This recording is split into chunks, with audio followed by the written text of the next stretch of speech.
Hey there, listeners. One quick favor. Please subscribe, rate, and review on iTunes or wherever you get your podcast. It makes a world of difference and helps others find the podcast. Thanks. Welcome to Not Suitable for Work. I'm your host, Peter C. Diamond.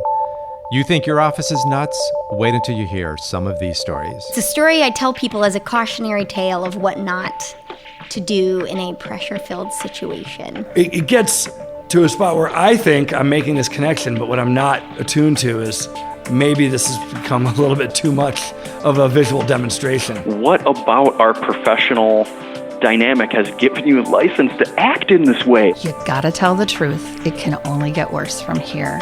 It always matters to tell the truth. And maybe this is a test.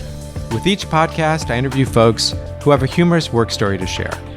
Along the way, I'll offer advice to help you make sense of your own office nonsense. Don't worry, no careers were harmed in making Not Suitable for Work. Names and places may have been changed to protect the not so innocent. Without further ado, let's get this show on the road.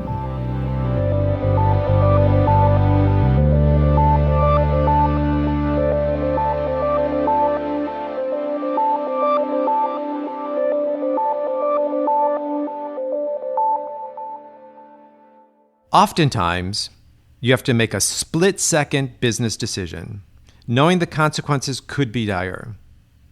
My guest is Jana O'Brien, a marketing and media consultant.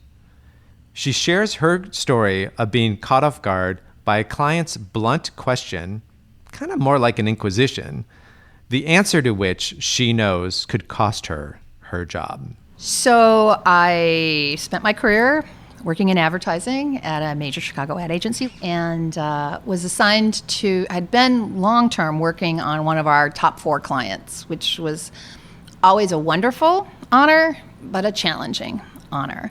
And I was the associate director in the research department on that piece of business and working on some new product research that was very important, the product and the initiative, to the client. And we were trying to design and implement some research for that project. And the client side was just putting on the brakes 1, 2, 3, 4 times to do the right thing. And we knew it was the right thing to do. We'd done it in the past. And they just were blocking and tackling us. And I was getting pressure from the client service group. Why can't we get this research implemented? We're on a timeline. And I said, I don't know what's going on.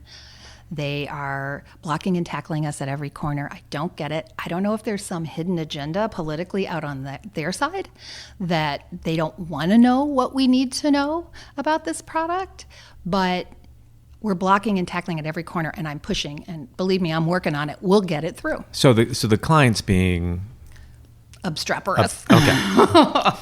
So, yeah, that would be a good word. That's a very good word. You have to go and check that one. That's right. Don't ask me to spell it. All right. But so my supervisor that worked for me, I'm the associate director, and I had a meeting on another project and went out, and it was with the head of the research group so you're at the client. Somewhat senior at this I am. level. I'm pretty much running my part of the business. Okay. My boss was always interested in other really things. heady academic things. So the account team was much more leaning on So you're me the and my boots on the colleagues. ground. You're Yep. doing all the heavy lifting. So we are out at the client. They had an open office setting. So we're in an open office, but it's the head of the department, the research department's office. And we are meeting on the other project with my second in command on the right side of me. I'm on the left side. We are motoring through, making a lot of progress on this other project. And all of a sudden, out of nowhere, the head of the research department at this big client leans back in his chair and says, "By the way, I've heard that somebody in the research department has been accusing my team of having a hidden agenda. And I want to tell you, I'm going to find out who that person is. I'm going to call Dave, my boss. And that person's not going to be working on my business anymore because that is unacceptable." So this is in the middle of another meeting, which is going well. Excellent. He pulls that out of, "Hey, Rocky, let me pull a rabbit out of my hat," if you ever watched Rocky Squirrel. And I sat there and so this is the early 90s. My marriage is falling apart. I have 2 children under 6 years old, and I'm the breadwinner in the family. And this man has just said he's going to find out who said that and ask them off the business. And if you're asked off a top 4 client, you're going to be pretty much relegated to, in the caste system, to working on crummy things, or you're going to be shown the door. And you know it's you.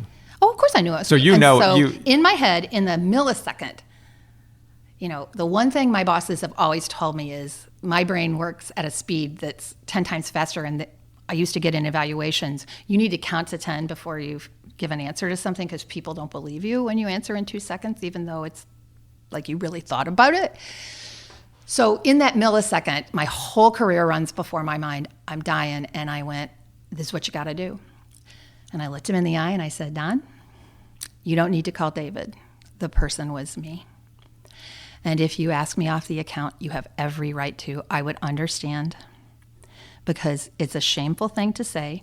I can tell you I'm being taken partially out of context. Nonetheless, it should never have been said. I did say it. You have the right to be mad. And if you call David and ask me off your business, I totally understand. And at that point, are you, I'm listening. My heart is pounding. Your heart is pounding, but I was calm. You were calm. Because I, in that millisecond, said, you gotta tell the truth. It can only get worse from here. It always matters to tell the truth. And maybe this is a test.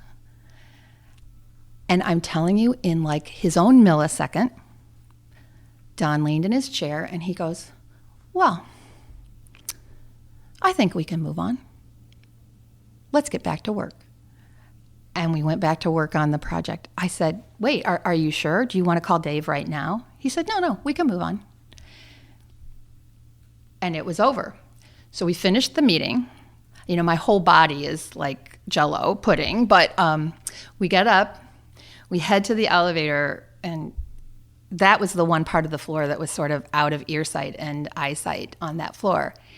And my second in command, Renee, almost fell to the floor and said, what the hell? She's like, what just happened in there? And she goes, how did you do that? I said, what else could I do?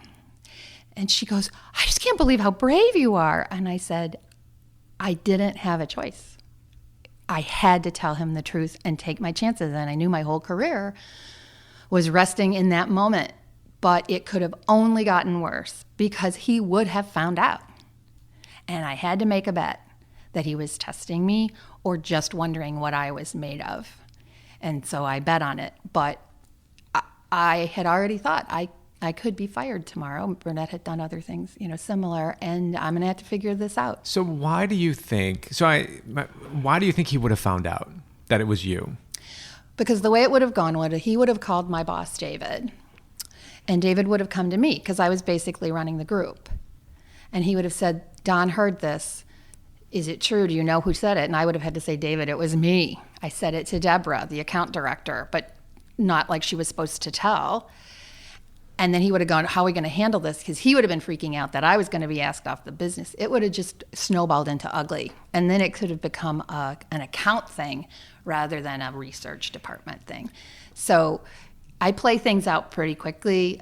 It's a skill. I can look at the end and play it backwards pretty quickly. And that's what I did in the moment. I went all the way to the end, how bad it could be. Second, maybe biggest client in the agency. I played it back to the beginning, and so I said, I got to take the fall. I mean, this is on me. It's bad. It's so bad. But I got to take the fall for this if there's a fall to be taken, and it's going to only get worse from here. So I did. And I went back, and I chewed the living daylights out of that account director and told her that conversations at the agency are agency. What was she thinking? And she said, well, I wanted to help you. I said, help me. You will help me if you let me mind my own business and trust me to get things done. And never, ever, I said, I will not work with you if I cannot trust you to keep agency conversations on the agency side. And it wasn't that horrible. It was just, I was musing. But when it got to him, it looked pretty ugly.